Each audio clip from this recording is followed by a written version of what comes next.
सभी परिजनों को मेरा प्रणाम। आशा करती हूँ मेरे सभी परिजन स्वस्थ व प्रसन्न होंगे। आज मैं आपके सामने परम पूज्य गुरुदेव पंडित श्री राम शर्मा आचार्य जी का प्रवचन गायत्री महामंत्र की सामर्थ्य लेकर आई हूँ। कल मैंने इसका पहला भाग आपको सुनाया था।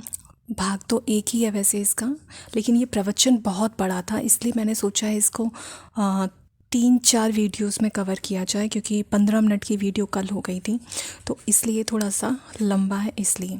तो आज उससे आगे का भाग मैं आपके आगे प्रस्तुत करने जा रही हूँ। चलिए हम सभी सुनते हैं। गायत्री मंत्र हमारी बहुत शानदार संपत्ति है। सांप के माथे पर मणि की बात कही जाती है, हाथी के माथे पर मणि की बात कही जाती है। मालूम नहीं हाथी और सांप के माथे पर मणि होती है कि नहीं, पर मैं जानता हूँ कि मानवीय गरिमा की एक मणि है। जब तक वह मणि हमारे पास रही, हमारा भविष्य बहुत शानदार बना रहा और हमारा ध्येय बहुत शानदार बना रहा। परंतु जब से ये मणि हमारे हाथ से चली गई, ढीली हो गई, उपेक्षा की जाने लगी, तब से हम सब कुछ गवा बैठे। मध्यकाल में ऐसा हुआ, संप्रदायवाद ऐसी तेजी से पनपा कि जो भी आदमी आया, जो भी बाबा जी जरा होशियार सा हुआ, वह अपने नाम का मजहब चलाता चला गया।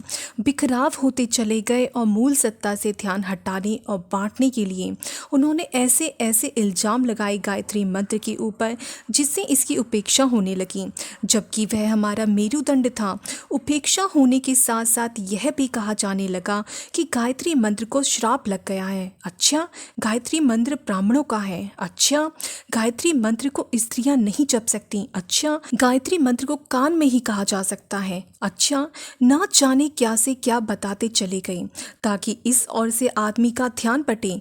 संप्रदायवादियों द्वारा अपनी अपनी ओर से बनाई गई पुस्तकें, मंत्र, ग्रंथ, देवता, उनकी ओर ध्यान खींचते चले गए। ये मध्यकाल का जमाना था, जबकि अब फिर से नवयुग आ गया है। फिर प्रातःकाल हो रहा है। फिर नवयुग का सूर्य उदय होकर सामने आया और वे चमगादड़, वे उल्लू और वे निशाचर जो रात भर घूमते रहते थे, उन्होंने अपने आप को मोड़ लिया है। प्रातः काल का दृश्य सामने है। हम फिर से पुरानी संस्कृति की ओर लौट कर आ रहे हैं। अब फिर हमें नया संदेश, वही जो ऋषियों ने ब्रह्मा जी से लेकर देवताओं को दिया था, उसको स्वीकार करने के लिए, वे स्वीकार करवाने के लिए कदम बढ़ रहे हैं। हमारा आपका प्रयास यही है। मित्रों, गायत्री मंत्र क्या है? इसके महान पक्ष को जरा आप देख पाएं तो अच्छा है। मैंने अभी निवेदन किया था कि गायत्री मंत्र के 4 चरणों को अच्छी तरीके से समझना हो तो 4 वेदों को आपको पढ़ना पड़ेगा, ताकि 4 टुकड़ों में से हर टुकड़े का पूरी तरह से व्याख्यान किया जा सके। वेदों को और समझाइए। नहीं, वेदों को हम पूरी तरह से नहीं समझा सकते। इसको कहानियों के माध्यम से, कथाओं के माध्यम से, पुराणों, दृष्टांतों के माध्यम से समझाना पड़ेगा। इसके लिए ब्राह्मण, आरण्यक और आर्ष ग्रंथ पढ़ने चाहिए। आरण्यक और ब्राह्मण ग्रंथों की तो भाषा बड़ी दुरूह है, उसमें सांकेतिक भाषा है। अच्छा, तो आपको उपनिषद पढ़नी चाहिए। उपनिषद में क्या है? अरे, वेदों का व्याख्यान है, और क्या है? उपनिषदों में वेदों का सार है। इसकी प्रत्येक मंत्र वेदों में समाये हुए हैं। आर्य समाज ने तो संहिता भाग को ही वेद माना है, लेकिन धर्म की व्याख्या के हिसाब से ब्राह्मण भी वेद होता है और उपनिषद भी वेदवाणी मानी गई है। वेदों में बेटे इसका विस्तार है और कुछ भी नहीं। बाप का बेटा होता है, बेटे का नाती होता है, नाती का पोता होता है। ये जो कुछ भी है केवल गायत्री मंत्र का व्याख्यान है। गुरुजी और बताइए। और बेटे 18 पुराण जो हैं, 18 पुराण भी यही हैं। क्या है? गायत्री मंत्र का व्याख्यान है। और भगवान के अवतार, भगवान के अवतार भी यही हैं। भगवान के अवतार क्या हैं? भगवान के अवतार हिंदू धर्म की मान्यता के अनुसार 24 अवतार हैं। 24 अवतार क्या हैं? गायत्री के 24 अक्षर। 24 अक्षर में एक एक अवतार का व्याख्यान भरा पड़ा है। एक अवतार के एक अक्षर में क्या शिक्षा है, क्या प्रेरणा है, क्या दिशा धाराएं हैं, क्या मनुष्य जाति के लिए आदर्श उपस्थित करते हैं। ये एक अक्षर को आपको समझना हो तो एक अवतार की कथानक के माध्यम से गायत्री का एक अक्षर समझ लेना चाहिए। सारी की सारी कथाएं, सब जितनी भी कथाएं हैं, आपको गायत्री मंत्र के एक एक अक्षर को बता सकती हैं। हिंदू धर्म में 2 अवतार मुख्य माने गए हैं। हैं। अवतार तो 24 हैं, पर 24 अवतारों में 2 अवतार मुख्य माने गए हैं, राम और कृष्ण। राम और कृष्ण के जीवन की दृष्टांत सुनाने वाले 2 ग्रंथ हैं। एक का नाम है वाल्मीकि रामायण, जिसमें राम चरित्र दिया हुआ है। दूसरी पुस्तकें उसके अनुवाद के रूप में अन्य भाषाओं में बनाई गई हैं। रामायणों की बहुत सी तादाद है। अरे 50 रामायण तो मेरे देखने में आई हैं, लेकिन इनका मूल वाल्मीकि रामायण ही है। दूसरा ग्रंथ है भागवत कथा, जिसमें श्री कृष्ण चरित्र दिया हुआ है। ये क्या है? ये दोनों ग्रंथ गायत्री मंत्र के व्याख्यान हैं। सत्यम परम धीमहि। श्रीमद् भागवत में 24,000 श्लोक हैं। 24,000 श्लोकों में से एक हजार श्लोकों के बाद एक अक्षर गायत्री का संपुट के रूप में लगाया गया है। जैसे संपुट गायत्री का हम लगवाते हैं आपसे ह्रीम श्रीम क्लीम वगैरह का, उसी तरह से जैसे अखंड कीर्तन होता है, रामायण पाठ होते हैं, उसमें संपुट लगाते चलते हैं। इसी तरह से एक अक्षर का संपुट 1000 श्लोकों में बांटा हुआ है। वाल्मीकि रामायण में यही है। उसमें भी 24,000 श्लोक हैं और 1000 श्लोकों के पहले गायत्री मंत्र का एक संपुट लगा हुआ है। आप गायत्री महात्म्य पढ़ लीजिए, उसमें सारे के सारे कथानक दिए हुए हैं। कौन से अक्षर के बाद में कौन से श्लोक आते हैं, पूरा का पूरा व्याख्यान दिया हुआ है। आपको रामचरित पढ़ना हो, कृष्ण चरित पढ़ना हो, तो गायत्री मंत्र की शिक्षाएं कथानक के माध्यम से समझ लीजिए। ये सारी का सारा गायत्री मंत्र है, जो कुछ भी आपको दिखाई पड़ता है। ये ज्ञान पक्ष हुआ। विज्ञान पक्ष भी है। हमारे पास एक ऐसी मशीन है और एक ऐसी लैबोरेटरी है, एक ऐसी प्रयोगशाला है और एक ऐसा कंप्यूटर है, जिसके आधार पर हम आवश्यक चीज़ों की पैदावार कर सकते हैं। ये कौन सी प्रयोगशाला है? इसका नाम है हमारा शरीर। इसके 3 हिस्से हैं। त्रिपदा गायत्री, 3 चरणों वाली गायत्री का मतलब यह है कि हमारे पास 3 शरीर हैं और 3 फैक्ट्रियां हैं। जिस तरह एक के बाद एक लॉकर होता है, बाहर एक कमरा होता है, कमरे में तिजोरी होती है, तिजोरी में लॉकर होता है, इस तरह से 3 हमारे शरीर हैं। एक तो स्थूल शरीर, एक सूक्ष्म शरीर और एक कारण शरीर। इन तीनों शरीरों की अगर उपासना की जा सके, इसके भीतर रहस्यमय दुनिया भरी पड़ी है, उसे जागृत किया जा सके, तो जागृत अतीन्द्रिय क्षमताएं सामान्य को असामान्य बना देती हैं। ये मनुष्य को तपस्वी बना देती हैं, सामर्थ्यवान बना देती हैं, शक्तिवान बना देती हैं। जिस तरीके से भौतिक शक्तियों का प्रयोग हम अपने दैनिक जीवन में देखते हैं, उसी तरीके से आध्यात्मिक शक्तियाँ भी हैं, जो हमारे लिए अत्यधिक आवश्यक हैं। हमारा शारीरिक बल मशीन का बल नहीं है, हमारे शरीर का बल है। और हमारा साहस मशीन का बल नहीं है, तलवार का बल नहीं है। तलवार अपने आप में काम की हो सकती है, पर हिम्मत हमारी अपनी ताकत है। मशीनों को चलाना, मेहनत का काम करना और दूसरे काम कर लेना मशीनों के द्वारा हो सकता है। ऑटोमेटिक मशीनें हम चला सकते हैं, लेकिन जो हमारे दिमाग की ताकत है, उसकी कोई ऑटोमेटिक मशीन बराबरी नहीं कर सकती। कंप्यूटर में अपनी ताकत है और अपनी क्षमता है, लेकिन हमारे दिमाग की जो पहुंच और परख है, वह किसी कंप्यूटर की नहीं हो सकती। कंप्यूटर हमारा गुलाम है। वैज्ञानिकों ने इस तरह की मशीनें बना दी हैं और मनुष्य को इस तरीके से सोचने पर मजबूर कर दिया है कि जब इस काम को मशीन कर लेती है तो वह उसे क्यों करे। लेकिन वह भूल जाता है कि अनेक तरह की परिस्थितियों के हिसाब के साथ अनेक तरह की नई धाराओं पर मशीन या कंप्यूटर नहीं विचार कर सकता। ये हमारी अपनी विशेषता है। मनुष्य के अंदर कितनी सामर्थ्य है, आप तो समझते भी नहीं हैं। इतनी सामर्थ्य है आदमी के भीतर, जो बीज के रूप में है और सोई पड़ी हुई है। उसको जगाने के लिए जो तपस्याएं की जाती हैं, साधनाएं की जाती हैं, योगाभ्यास किए जाते हैं, वे कहाँ से आते हैं?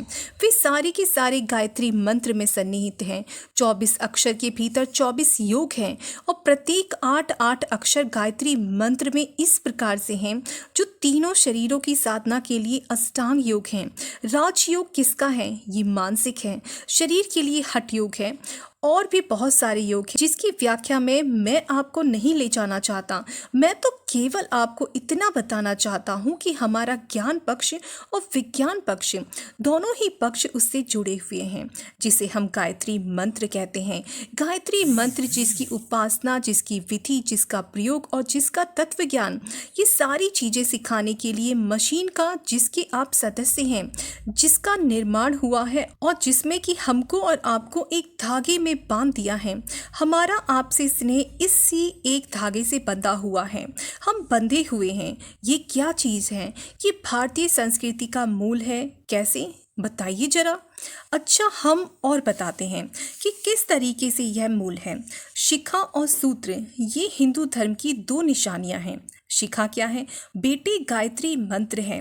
हमारे किले के ऊपर झंडा फहरा रहा है।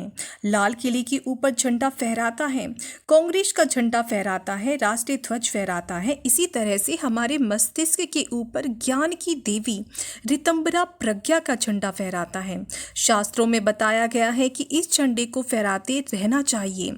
हमारे इस किले के ऊपर ऋतंबरा प्रज्ञा अर्थात गायत्री की ज्ञान शक्ति का, प्रज्ञा की शक्ति का इसके ऊपर बोलबाला है और ये मालकिन है इसकी, इसलिए हम शिखा रखते हैं। शिखा क्या है? गायत्री का रूप। गायत्री का रूप कैसे? मूर्तियां तरह तरह से बनाई जाती हैं।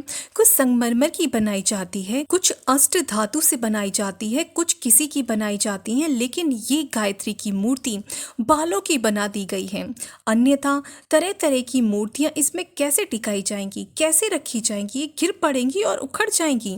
इसलिए ऋषियों ने जहाँ जो चीज़ पैदा होती थी उसी को बनाकर वहाँ उसकी स्थापना कर दी। पहाड़ों पर शंकर जी पैदा होते थे, पहाड़ों के पत्थर से शंकर जी गोल मटोल वहीं बना दिए हैं। और बालों से सिर पर बाल पैदा होते हैं, अतः बालों से ही सिर पर गायत्री माता की मूर्ति बनाकर शिखा के रूप में स्थापित कर दी गई। ये झंडा है, गायत्री मंत्र का झंडा है। ओम चित्त रूपिणी महामाये दिव्य तेजः समन्विते तिष्ठ देवी शिखामते तेजो वृद्धिं कुरुस्व मे, तेजो वृद्धिं कुरुस्व मे। यह गायत्री मंत्र की व्याख्या है शिखा के रूप में। सूत्र क्या है? यज्ञोपवीत।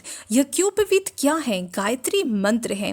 गायत्री मंत्र को शरीर रूपी देवालय में स्थापित करते हैं। शरीर के प्रत्येक अंग अवयव को देवालय माने तो इसमें गायत्री की मूर्ति स्थापित करते हैं। सूत्र की स्थापना क्यों करते हैं?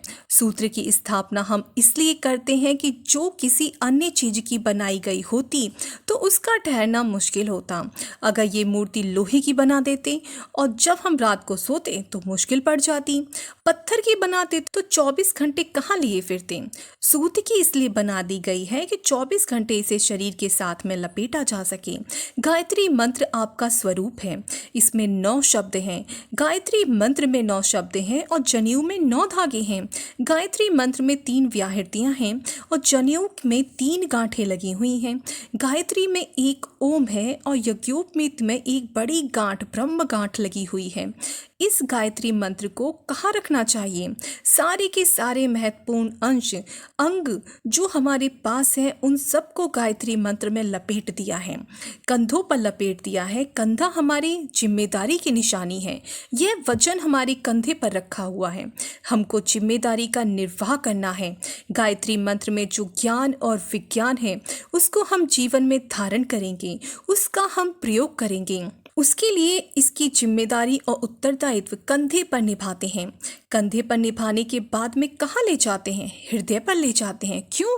इसलिए कि यह बात हमारे हृदय पर बसी हुई है, अर्थात हमारी भावनाओं में और हमारी आस्थाओं में और हमारी अंतरात्मा में आ गई है। ये चीज़ें हृदय से ताल्लुक़ रखती हैं। जनेऊ कंधे पर से निकलने के बाद में कलेजे पर आता है। कलेजे के बारे में भी यह कहा जाता है, कलेजा हिम्मत अपनत्व पैदा करने की एक थैली है। जहाँ तक साथी का सवाल है, कहते हैं आइए आपको कलेजे से लगा लें। ये हमारे कलेजे का टुकड़ा है। यहाँ पित्त की थैली का सवाल नहीं है, यह साहित्यिक भाषा है। इसमें यह कह सकते हैं कि मनुष्य के भीतर वाले हिस्से को गायत्री मंत्र के साथ में चिपका देते हैं। ये कलेजा कहलाता है। हमारी पीठ पर वचन रखा हुआ है और हम इस वचन को लेकर चलेंगे। हमारी पीठ भारी है, इत्यादि ये साहित्यिक शब्द हैं और ये प्रतीक के रूप में हैं। इस तरह जनेऊ को पीठ पर रखा जाता है, कंधे पर रखा जाता है, हृदय पर रखा जाता है और कलेजे पर रखा जाता है। इसका अर्थ यह है कि गायत्री मंत्र के भीतर जो सिद्धांत और जो शिक्षण और जो आदर्श दिए गए हैं वे हमको इतने प्यारे होने चाहिए जिससे हर क्षण हम यह समझते रहें कि मनुष्य जीवन के साथ में ये जिम्मेदारियां भी हमारे कलेजे पर हैं। हमारे हृदय में स्थान इनको भी प्राप्त होना चाहिए, इनको भी हृदय में ग्रहण करना चाहिए और अपनी पीठ के ऊपर इस वचन को लेकर चलना चाहिए। जीवन का इतना भार जब हम लेकर चलते हैं तो इन सिद्धांतों का और इन आदर्शों का जो भगवान ने मनुष्य के जीवन के साथ साथ हमारे सुपुर्द किए हैं उनको भी लेकर चलते हैं। यही बात है कि सारी की सारी शिक्षाएं गायत्री मंत्र के साथ जुड़ी हुई हैं, अर्थात जनेऊ के साथ जुड़ी हुई हैं। शिखा और सूत्र प्रतीक हैं। शिखा सूत्र क्या है? अरे कुछ भी नहीं है, गायत्री मंत्र हैं। एक को हमने शरीर के ऊपर अर्थात दिमाग के ऊपर अर्थात चेतना के ऊपर स्थापित किया हुआ है ज्ञान के रूप में, और दूसरा हमारा शरीर है। शरीर अर्थात कृत्य या कर्म, शरीर अर्थात पदार्थ, भौतिक जीवन के ऊपर भी हमने यज्ञोपवीत स्थापित किया हुआ है, अर्थात गायत्री की सत्ता हमने स्थापित की हुई है। विचारना चेतना जीवन, इसके ऊपर भी हमने इसे स्थापित की हुई है। दोनों अंशों के ऊपर गायत्री मंत्र की स्थापना करने का भारतीय समाज में नियम है। आज के लिए इतना ही। अभी ये प्रवचन गुरुदेव का और भी है, शायद इसमें 2-3 दिन और लग जाएंगे। हम इसे पूरा अवश्य ही करेंगे, पर आज के लिए इतना ही। आशा करती हूँ आप सभी लोगों को कुछ चीज़ें समझने में मदद मिली होगी और हम इसे आगे फिर से कंटिन्यू करेंगे। आज के लिए इतना ही। सभी परिजनों को मेरा प्रणाम। जय गुरुदेव, जय श्री राम।